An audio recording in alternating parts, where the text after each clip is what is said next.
Bienvenidos, esto es Radio Sefarad y estas son las noticias. Empezamos un día más con los titulares de hoy. Lo que los palestinos opinan de la reconciliación diplomática de Israel y Turquía. Y Erdogan pide perdón a Rusia por el avión abatido en Siria y pronto anunciará su reconciliación. Nuevos altercados en Al-Aqsa, en la explanada de las mezquitas de Jerusalén. Y el Tribunal Supremo revisa las condenas de 11 yihadistas detenidos en 2013 en Ceuta. Estas son las noticias de las que vamos a hablar hoy. Para comentarlas, Jorge. Hola, Jorge. ¿Qué tal, Jordi? Luego viene Raquel, tras una pausa, con noticias culturales. Empezamos hablando de los grupos terroristas islámicos que controlan la Franja de Gaza y que expresaron su decepción con el acuerdo de reconciliación entre Turquía e Israel debido a que no obliga al Estado judío a levantar el bloqueo naval al enclave costero. El líder de la oficina política de Hamas, Khaled Meshal, se reunió con el presidente turco Recep Tayyip Erdogan en Estambul poco antes del anuncio sobre el acuerdo de reconciliación. Y pese a las pomposas declaraciones, Hamas considera la relajación israelí del bloqueo como un signo positivo que puede conducir a su levantamiento completo en el futuro. Por su parte, desde la autoridad palestina se remarcó que cualquier arreglo sobre los territorios palestinos tiene que ser coordinado con ellos. Según trascendió, antes de anunciarse, el presidente turco telefoneó a Mahmoud Abbas para exponerle las cláusulas del pacto. Sí, pero fíjate tú que esto que, dice la noticia es una reconciliación que llevaba 6 años entre dos países, que esto que lo otro, pero esto va a tener muchas consecuencias. Es una movida que ha llevado mucho tiempo elaborar, porque todo también dependía y sigue dependiendo de lo que pasa con Siria y lo que pasa con ISIS y lo que pasa en Turquía con la Unión Europea, etcétera, etcétera. Pero ahora se ha dado una constelación, que diría Leire Pajín, de planetaria, en que los grupos como Hamas pues están tratando de, sin traicionar su fundamento básico, que es destruir el Estado de Israel y a los judíos del mundo, como declara su carta fundacional, pues tratar de sacar cierto provecho de la relajación en el bloqueo y también en los contactos con otros entes, también palestinos, también musulmanes e incluso más allá. Por eso, fíjate que la noticia habla que Erdogan, antes de comunicarlo, habló primero con Khaled Meshal, en persona, y después por teléfono con Abu Mazen, con Mahmoud Abbas, dando a entender que en esta situación, aunque jamás proteste, no, porque nosotros lo que queremos es destruir Israel, primero, que ellos son más importantes en esta negociación que la autoridad palestina. Y la autoridad palestina protesta justamente por eso, porque no ha tenido ningún protagonismo. Dice, tienen que decir que está muy bien porque, claro, ¿cómo no van a decir que quieren que haya buenas relaciones diplomáticas con un país musulmán como Turquía y que Turquía se ofrezca a mediar en la solución de algunos problemas? Pero ellos dicen, pero aquí los que mandamos somos nosotros, ¿no? Pues no. Lo que está claro es que en toda esta jugada Turquía está de alguna manera refrendando que existen dos Palestinas, la Palestina de Gaza y la Palestina de Cisjordania, y que esta movida, esta negociación con Israel, tiene más protagonismo la Palestina de Gaza, la que gobierna Hamas. Y aunque no, en los términos del acuerdo no habla de que va a haber una ruptura con Hamas, esto es algo que Israel también puede ser que de cara a la prensa él diga, nosotros les hemos exigido que dejen de contactar con un grupo terrorista, que esto que lo otro, pero a Israel le interesa mucho justamente porque Hamas existe. Se quiera o no se quiera, Hamas existe. Y es bueno que haya alguien que pueda ser interlocutor. Hace años, cuando en Egipto gobernaba Mursi, a pesar de la enemistad de Mursi ideológica que podía tener con Israel, pues era un mediador porque tenía cierta ascendencia sobre el grupo Hamas, porque ambos pertenecían en sus raíces a los hermanos musulmanes. Pues hoy en día ya no tiene Hamas ese respaldo y sí lo puede encontrar justamente en Turquía, porque Erdogan también, como Hamas, sale de la misma raíz de los hermanos musulmanes, esa interpretación del Islam.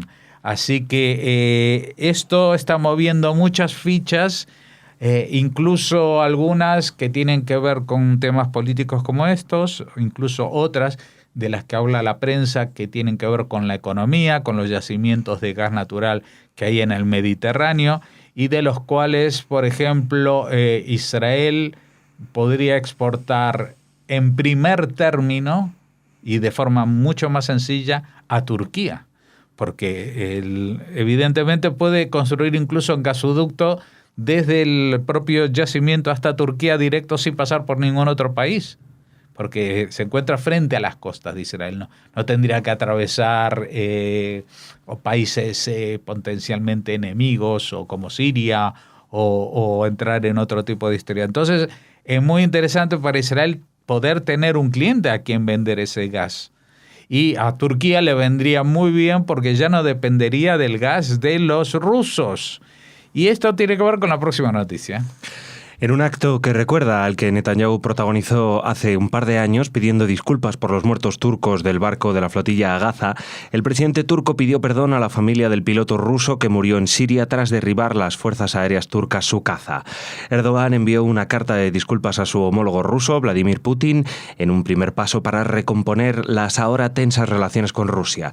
En la misma rueda de prensa en la que anunció el acuerdo con Jerusalén, el primer ministro turco, Binali Yildirim, avanzó que los lazos con Moscú también se recuperarían pronto. Y entonces ahora está cuadrando, aunque no el círculo, sino el triángulo. Aquí hay un triángulo del cual un vértice ha quedado totalmente invisible. El vértice del triángulo Israel-Turquía, el tercero es Rusia. Ya hemos hablado aquí, hemos avanzado en muchos noticieros, las negociaciones muy frecuentes y las consultas y las visitas de Netanyahu con Putin, como esto ha sido también una tabla de salvación que el presidente Obama ha tendido a Rusia en Medio Oriente, porque se ha retirado sin dejar a nadie, dejando un vacío de poder que los rusos han ido aprovechando y que Israel se ha visto forzada a adoptar este acercamiento a falta del respaldo de los americanos, luego que no se quejen. Evidentemente Israel no va a abandonar su tradicional amistad con Estados Unidos, pero es Estados Unidos el que lo abandonó a Israel y necesita geopolíticamente, geoestratégicamente y también militarmente entenderse muy bien con Rusia, porque no es solamente una fuerza poderosa que opera en la zona, no, opera aquí en la propia frontera. Están los aviones rusos bombardeando a los opositores al ejército sirio y al presidente sirio, así que hubo estos diálogos para entenderse a nivel militar y esto ha trascendido también a la política internacional. Y entonces, fíjate tú por dónde lo que los turcos una hora antes se atribuían como su gran victoria diplomática, eso que Netanyahu había pedido perdón por lo que había pasado, pues ellos mismos van y piden perdón por lo que han hecho. ¿Qué han hecho? Que han derribado un avión ruso, un cazaturco que estaba bombardeando en Siria y que en algún momento, eso ya es muy difícil de aclarar, sobrevoló una partecita del espacio aéreo turco y entonces fue derribado sin más advertencias, cosa que enfureció bastante a los rusos, que no están para que le hagan este tipo de coñas. Bueno, lo siguiente es que de acuerdo a la movida que se presenta ayer, adelantábamos que es muy probable que el siguiente paso tenga que ver con la liberación de 4 prisioneros, 2 vivos y 2 muertos israelíes por parte de Hamas, sin que a cambio haya una retribución de liberación de prisioneros. Aunque sí va a haber una inversión de infraestructuras que los turcos van a construir en la Franja de Gaza y una relajación en el bloqueo a la Franja de Gaza, que seguramente Turquía tendrá, digamos, la llave de las puertas de Gaza para la entrada de productos y bienes por vía marítima, a diferencia de lo que sucede con Egipto, que por vía terrestre los tiene cerrados a cal y canto, porque por allí entran también armas para los Daesh que pululan por el desierto del Sinaí. Así que vemos como esta movida, aparentemente un paso de la diplomacia, pues en realidad representa algo mucho más importante.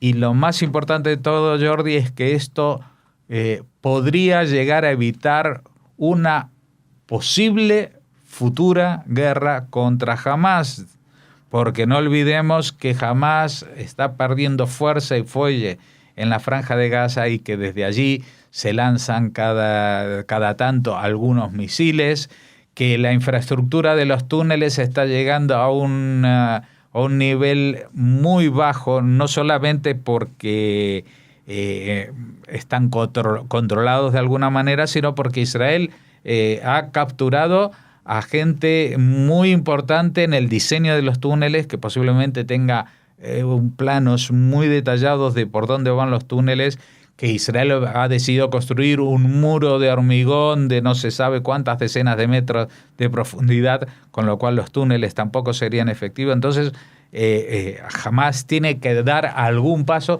si no quiere suicidarse políticamente, desaparecer de la Franja de Gaza. Y seguramente esta relajación en el bloqueo puede ser que traiga algún tipo de relajación ideológica que les permita admitir cierta convivencia con un Estado judío. Y eso es lo que Israel pretende. Israel no quiere volver a entrar en la Franja de Gaza, sino simplemente que desde Gaza ya no se ataque Israel. Los de Gaza podrían organizarse como parece ser en todos los entes internacionales, en connivencia y complicidad con los palestinos de Cisjordania, o si no, otra posibilidad que no se ha barajado hasta ahora, pero que también es incluso más viable, que es una confederación o formar parte autonómica de Egipto, con el que está más conectado físicamente, económicamente e incluso socialmente, porque la mayoría de los gazatíes son gente que sus padres o abuelos han venido a vivir allí de Egipto, no son nativos de 8.000 generaciones como ellos pretenden serlo, ni de muchas menos, sino que son en realidad egipcios. Así que posiblemente algo pueda moverse si Hamás se vuelve un grupo políticamente más aceptable y menos violento.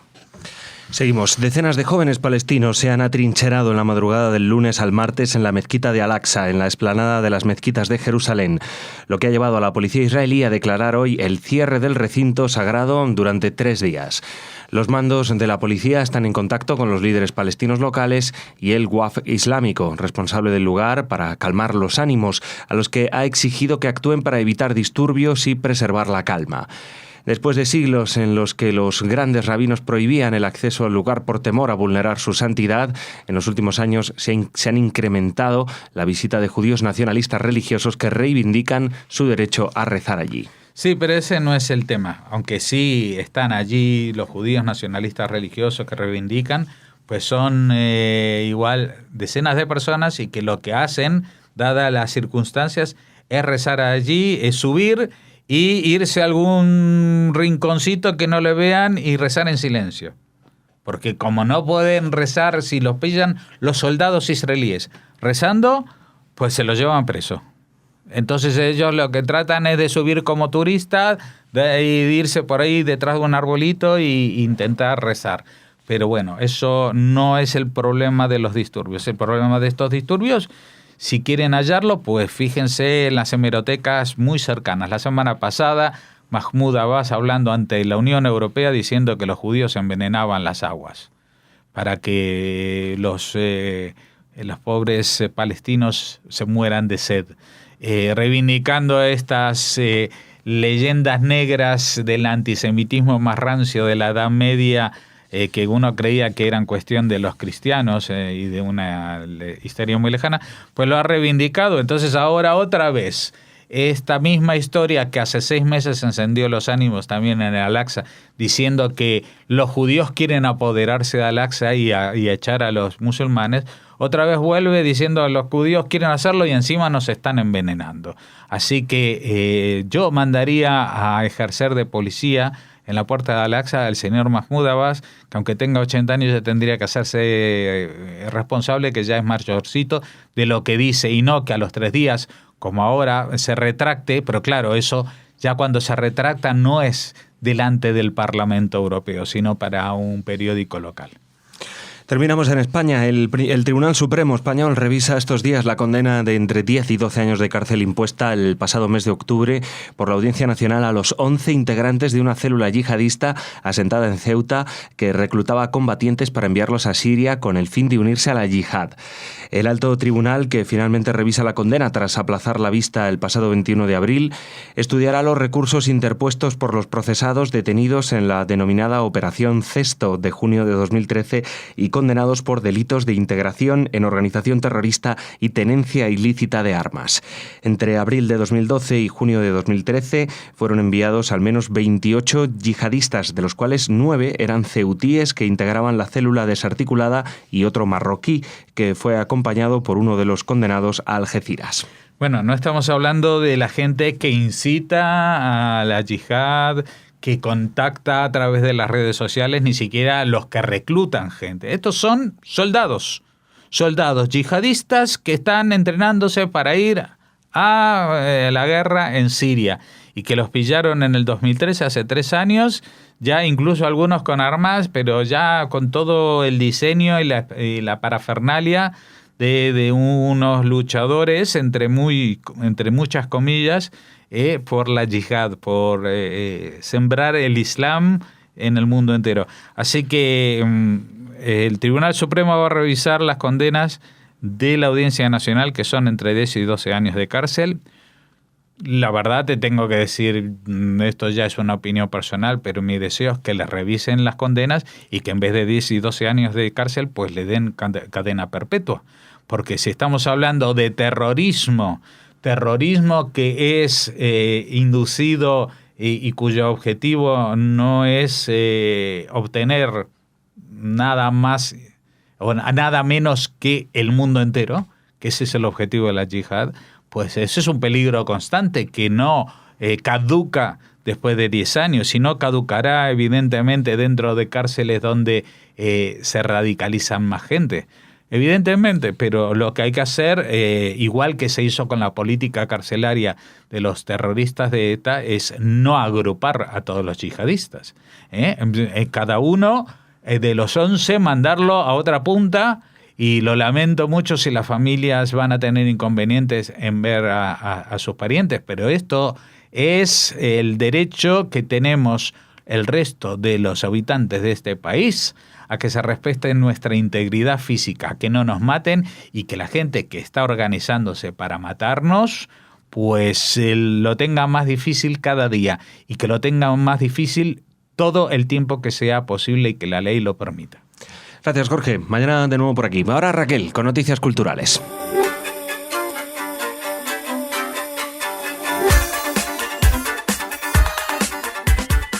Espacio Cultural, como siempre, presentado por Raquel. Hola, Raquel. Hola, Jordi. ¿Qué tal estás? Bien. Bueno, cuéntanos, ¿qué tienes por ahí? Pues empezamos con una noticia de plena actualidad, porque Televisión Española, en su programa Documentados, ha estrenado ya el documental En busca del pueblo de Hitler.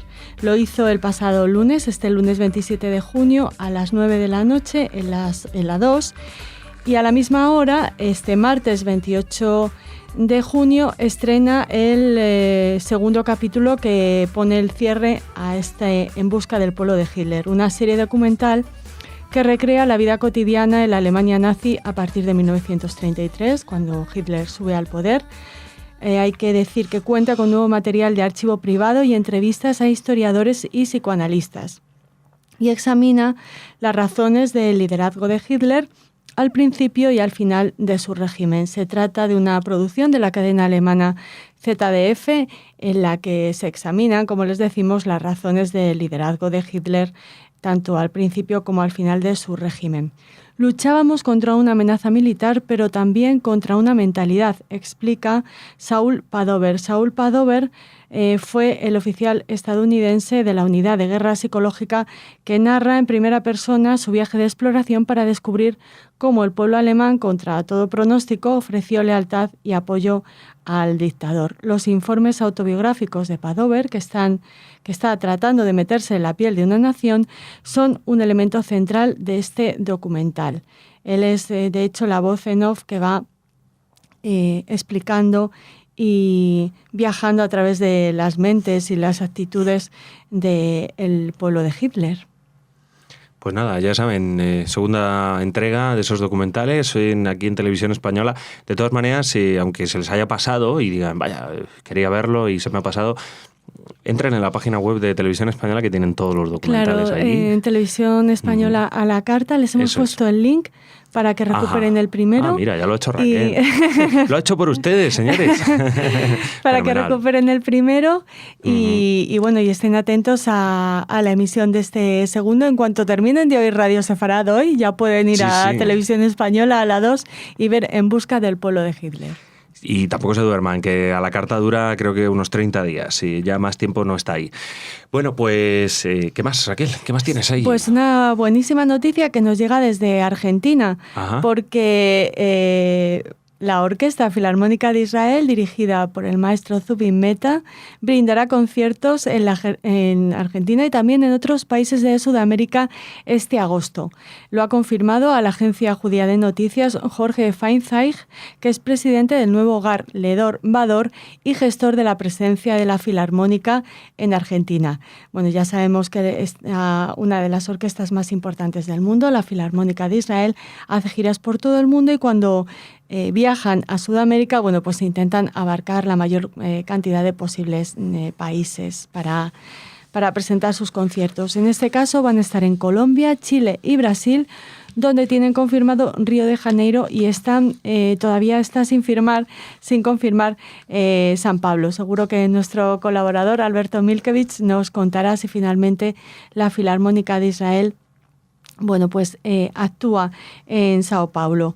Lo que sí es seguro es que el domingo 21 de agosto llegan a Argentina. El 22 tienen un concierto con Ledor Bador en el Teatro Colón, nada más y nada menos, y otro el 24, repiten escenario, y luego viajan a La Plata, hacen una función en el Teatro Argentino y después van a Córdoba. Y desde allí ya les decimos a Colombia, Chile y Brasil. Así que nos dan muchísima envidia a nuestros oyentes sudamericanos que van a poder disfrutar de la Filarmónica de Israel dirigida por Zubin Mehta este agosto.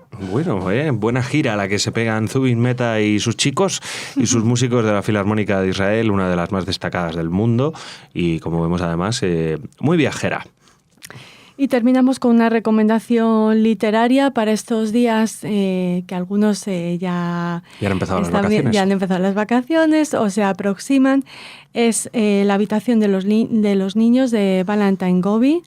La presenta la editorial Siruela y nos sitúa en 1944 en el campo de concentración de Ravensbrück. No es una lectura para el verano, digamos, ligera, pero siempre es interesante saber más acerca de lo que sucedía, si eso se puede saber, claro, en los campos de concentración. Ya saben que Ravensbrück estaba destinado en un principio a mujeres, era un campo femenino para disidentes políticas de todo, tanto alemanas como de todos los países ocupados por los nazis, pero también, al final del régimen nazi también recibió judías que